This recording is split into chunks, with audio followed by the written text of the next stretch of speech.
La vie nouvelle. Ressuscité avec Christ, tendez là où il est, vers le ciel, non vers la terre, votre vie est cachée avec lui en Dieu, elle sera manifestée avec lui en gloire. 1 à 4.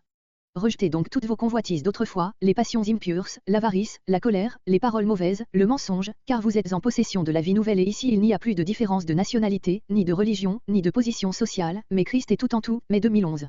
Soyez donc revêtus de tous les caractères de la vie nouvelle, compassion, bonté, humilité, support et pardon mutuel à l'exemple de Christ, surtout de la charité qui les réunit tout, et la paix de Christ régnera dans vos cœurs avec la reconnaissance. Décembre 2015. Édifiez-vous mutuellement au moyen de la parole de Christ et par des chants religieux s'élevant de vos cœurs par la grâce, et dans votre vie, que tout se fasse au nom de Jésus-Christ avec des actions de grâce. 16, 17. Verset 1. Verset 1 à 17. La vie nouvelle. Cette première exhortation ressort immédiatement de ce qui précède, comme l'indique la transition par cette particule conclusive donc. En effet, l'apôtre a supposé, Colossiens 2.12, Colossiens 2.20, comparé ci-dessous verset 3, que les chrétiens auxquels il s'adresse sont morts avec Christ, morts au monde, au péché, à eux-mêmes. Dès lors, il peut supposer aussi qu'ils sont ressuscités avec Christ, car ces deux choses ne sont que les deux côtés de la même œuvre de Dieu, la régénération. Romains 6.4. La puissance de résurrection et de vie, par laquelle Christ s'est relevé d'entre les morts, passe de lui dans ses membres, c'est là pour eux la vie éternelle. À ce point de vue encore, il est naturel qu'ils cherchent les choses qui sont en haut, la communion vivante, habituelle avec leur chef, qui est assis à la droite de Dieu, pensée qui doit stimuler cette recherche par le plus puissant attrait. Romains 8.34. Les choses qui sont en haut, ce sont donc tous les biens célestes dont Christ est pour nous la source, ce que l'Écriture appelle ailleurs, le prix de la vocation céleste. Philippiens 3.14, les trésors dans le ciel, Matthieu 6.20, le royaume de Dieu, Matthieu 6.33, notre bourgeoisie dans les cieux, Philippiens 3.20. Verset 2. L'apôtre insiste sur ce point, il sait, hélas, combien cela est nécessaire, il fait consister cette recherche des choses qui sont en haut, non dans des actes extérieurs, mais dans l'affection ou la pensée, Romains 8.5 et suivant, c'est-à-dire dans ce qu'il y a de plus intime en nous. Enfin, à ces choses qui sont en haut, il oppose celles qui sont sur la terre. Plusieurs interprètes, Calvin entre autres, veulent voir en ces mots une dernière allusion à ces éléments du monde, Colossiens 2.20, à ces doctrines que Paul venait de signaler et de combattre et qui placent la religion dans des choses de cette terre. Mais cette explication n'est pas admissible, il est évident qu'ici l'horizon de l'apôtre s'agrandit, que son exhortation devient plus générale et concerne tous les chrétiens. C'est là, en effet, ce qui paraît le préoccuper exclusivement. Il ne pense plus aux faux docteurs, mais il demande aux croyants, morts et ressuscités avec Christ, que les biens, les jouissances de cette terre et toutes les insatiables convoitises qui s'y attachent, ne soient plus les objets de leur affection. Le nouvel homme doit vivre, non plus pour ce monde, dont la figure passe, mais pour le monde céleste, éternel dans la communion du chef qui y est entré comme les prémices de notre humanité régénérée, comparé Philippiens 3.20. Verset 4. Ces deux versets motivent l'exhortation qui précède. Si le chrétien est mort, verset 1, note, il a une autre vie, véritable, spirituelle, impérissable, qui est la vie de Christ en lui, verset 4. Cette vie est cachée avec Christ en Dieu, le monde ne la voit point, comparé 1 Pierre 3.4, l'homme caché du cœur. De même que Christ, après avoir achevé son œuvre ici-bas, s'est soustrait aux yeux de la chair et vit d'une vie céleste et divine dans le sein de Dieu, de même le chrétien, dont Christ est la vie, à part, dès maintenant, par une communion vivante avec lui, à cette existence céleste, quoi qu'il accomplisse encore sa tâche au milieu des combats et des misères de ce monde. Mais son état d'épreuve ne durera pas toujours.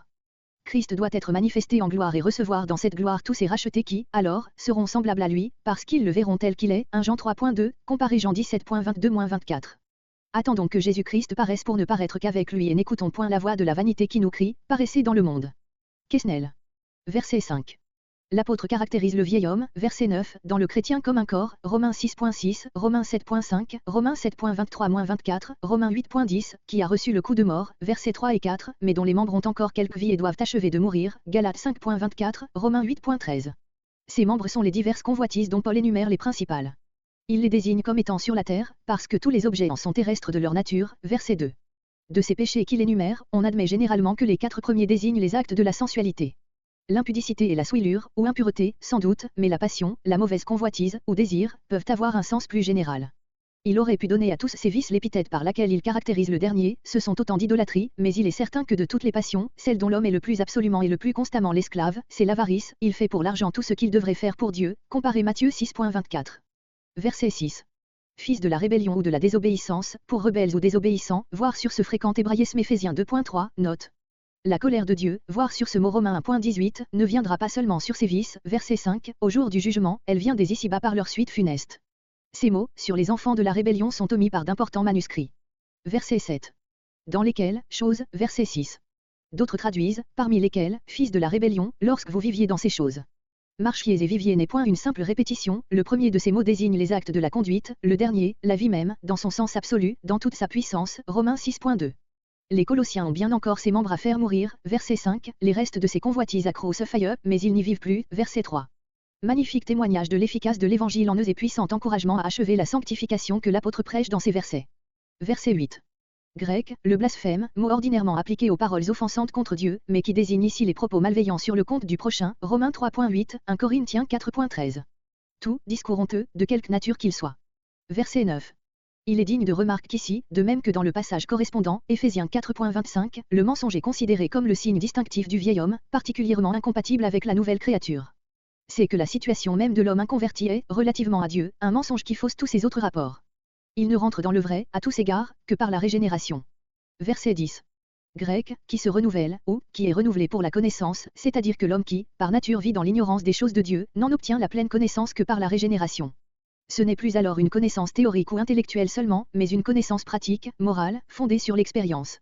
L'Écriture ne craint pas cette affirmation, cercle vicieux selon la logique humaine, mais qui est fondée sur la vraie nature des choses. D'une part, il faut qu'une certaine connaissance de la vérité précède la foi et la conversion, mais, d'autre part, celle-ci seule nous rend capable de pénétrer dans les choses spirituelles et la connaissance se développe indéfiniment à proportion des progrès que nous faisons dans la vie intérieure, comparez Colossiens 1.9, Colossiens 2.2, Éphésiens 1.17.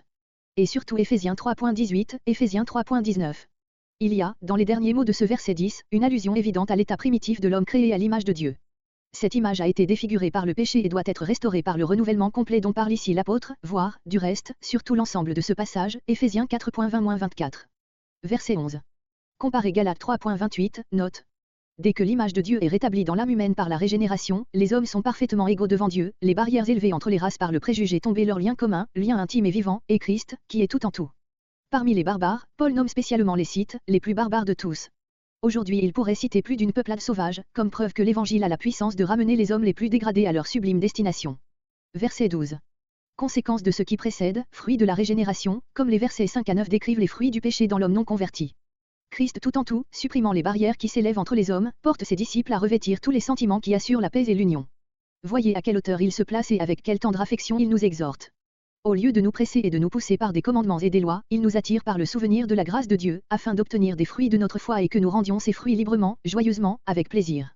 Car celui qui croit et sent au fond du cœur qu'il est élu de Dieu, saint et bien-aimé, non seulement pensera sans cesse comment il peut répondre à un tel honneur et à de si beaux titres, mais il se sentira embrasé d'un tel amour pour Dieu, qu'il sera prêt à tout faire, à tout abandonner, à tout souffrir pour lui et jamais il ne croira avoir fait assez. Luther. Verset 13. L'expression se revêtir, verset 12, est reprise du verset 10, l'apôtre retrace les principaux caractères du nouvel homme, spécialement dans sa conduite envers ses frères. Les entrailles de miséricorde, c'est une compassion profonde, intime du cœur, 2 Corinthiens 7.15, pour les malheureux, les faibles, les coupables. Ce sentiment est créé dans le chrétien par la miséricorde de Dieu, dont il a tant besoin, verset 13. De là aussi la bonté envers tout, l'humilité envers les hommes, parce qu'elle existe envers Dieu, Éphésiens 4.2, la douceur, la patience en présence des contradictions ou des injures. De là enfin le support et le pardon à l'exemple du Seigneur, verset 13. Le texte reçu dit ici Christ, cette leçon, qui se trouve dans plusieurs anciens manuscrits, est conservée par Tischendorf et de nombreux commentateurs, mais il est plus facile de comprendre que l'on ait changé Seigneur en Christ que l'inverse. Le sens est le même. Voir Éphésiens 4.20-24, note, comparez Éphésiens 5.2. Verset 14. Par-dessus toutes ces choses annonce la chose principale, qui doit s'ajouter aux vertus précédentes, sans laquelle celle-ci ne serait rien, l'amour, 1 Corinthiens 13.13. La charité, ou l'amour, mérite abondamment ce beau titre, le lien de la perfection, parce qu'elle étreint dans une vivante unité tous les autres éléments de la perfection, en particulier tous les caractères de la vie chrétienne qui précèdent et qui, sans elle, resteraient épars et inefficaces. Les autres vertus chrétiennes sont comme les membres d'un corps sans vie, tant qu'elles ne sont pas animées par l'amour. La charité, non seulement les renferme toutes, Matthieu 22.40, Romains 13.10, mais les rattache à Dieu, qui est amour. Verset 15. Les manuscrits de la plus grande autorité portent la paix de Christ, tandis que le texte reçu dit la paix de Dieu. La paix de Christ est celle que Christ donne, par sa grâce, aux croyants. Lui-même est notre paix, Éphésiens 2.14, comparez surtout Jean 14.27, je vous donne ma paix. Aussi la pensée de l'apôtre prend elle la forme d'un vu qui interrompt l'exhortation. Les chrétiens sont appelés à la paix de Christ, mais ils y sont appelés tout comme un seul corps, 1 Corinthiens 12.12 et suivant, de sorte que leur communion mutuelle est un motif et un moyen de rechercher cette paix, de la faire régner dans leur cœur et dans leurs rapports réciproques. Le mot que nous rendons par régner désigne la fonction de celui qui avait à décider des prix de la course et à les adjuger, comme Colossiens 2.18. La paix doit dominer au sein de toutes les luttes intérieures, aussi bien que des compétitions diverses qui peuvent s'élever entre des frères, membres du même corps, 1 Corinthiens 7.15. Cette exhortation à la reconnaissance est, à la fois, un moyen puissant de conserver et d'augmenter en nous la paix de Christ et une transition au verset entre 16 et 17, où l'apôtre insiste sur ce devoir et indique comment la reconnaissance doit s'exprimer. Verset 16. Parmi vous, grec, en vous, pourrait signifier dans vos cœurs, mais la seconde partie du verset prouve évidemment que Paul veut dire, au milieu de vous, chrétiens. Que la parole de Christ, l'évangile de sa grâce soit abondamment, richement, grec, l'objet de vos entretiens dans vos assemblées, dans vos maisons, que cette parole pénètre et règle votre vie tout entière. Qu'elle demeure en vous, non pas comme un hôte qui y passe un jour ou deux, mais comme un habitant de la maison qui n'en sort jamais. Luther. Les mots en toute sagesse doivent se joindre à ce qui suit, en toute sagesse vous instruisant, etc. Comparez Colossiens 1.28. D'autres cependant préfèrent les rapporter à la parole de Christ qui développe cette sagesse, Colossiens 1.5, Colossiens 1.9. Voir, sur ces champs religieux de diverses natures en usage dans la primitive Église, Éphésiens 5.19, note. Grec, dans la grâce, chantant dans vos cœurs à Dieu. Tel est le vrai texte et la vraie traduction. Le texte reçu a ici deux fautes, au Seigneur, au lieu de à Dieu, puis le mot de grâce sans article, ce qui a donné lieu à diverses versions également inexactes, avec grâce, ou, avec reconnaissance, ou, avec des actions de grâce. Cette dernière version est d'autant plus à écarter que la pensée de ces actions de grâce vient immédiatement après, verset 17. De même que les chrétiens devaient s'instruire et s'avertir en toute sagesse, ils doivent chanter dans la grâce, deux formes adverbiales qui se correspondent, ou par la grâce, qui seule est pour eux la source de cette sainte joie dont les chants religieux sont une effusion. Alors aussi ils chantent dans leur cœur, encore une faute du texte reçu qui a ce mot au singulier, c'est-à-dire, qu'ils ne chantent pas seulement de la voix et de la bouche, mais du cœur. Selon d'autres interprètes, ils ont ces chants dans leur cœur remplis d'une sainte joie, d'une sainte reconnaissance et ne les expriment pas de la voix. Ces deux significations du mot peuvent parfaitement se réunir. Verset 17. Les œuvres du chrétien n'ont aucun nom, aucun temps, aucun lieu. C'est pourquoi saint Paul ne désigne ici aucune œuvre particulière, mais les embrasse toutes ensemble et montre comment toutes peuvent être bonnes, manger et boire, dormir et veiller, marcher et s'arrêter, parler et se taire, travailler et se reposer, tout est excellent, pourvu que tout soit fait au nom de Jésus. Et nos œuvres sont faites au nom de Jésus quand nous avons l'assurance que Christ est en nous et nous en lui, quand ce n'est pas nous qui agissons, mais lui qui vit et opère en nous. Alors nous pouvons rendre grâce à Dieu le Père, à qui appartient la gloire de tout bien. L'action de grâce est le vrai sacrifice, la seule œuvre que nous puissions faire pour Dieu, et cela, encore non de nous-mêmes, mais par notre médiateur, Jésus, sans lequel nul ne vient au Père, ni n'est accepté de lui. Luther. Verset 18. L'apôtre recommande aux femmes, la soumission, aux maris, l'amour et la douceur, aux enfants, l'obéissance, au Père, pas trop de sévérité, 18 à 21.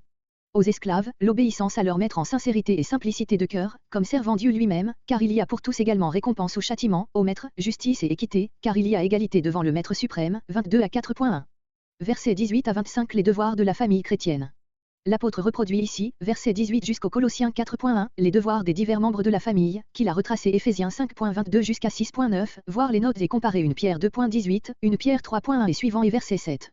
Le texte reçu dit, à vos propres maris. Ce mot souligné, emprunté en Éphésiens 5.22, n'est pas authentique ici. Cette soumission de la femme, par cela même qu'elle est convenable dans le Seigneur, c'est-à-dire dans sa communion, en harmonie avec son esprit, n'emporte rien de servile, rien de l'esclavage oriental de la femme. Son égalité spirituelle avec son mari est, du reste, garantie par verset 19.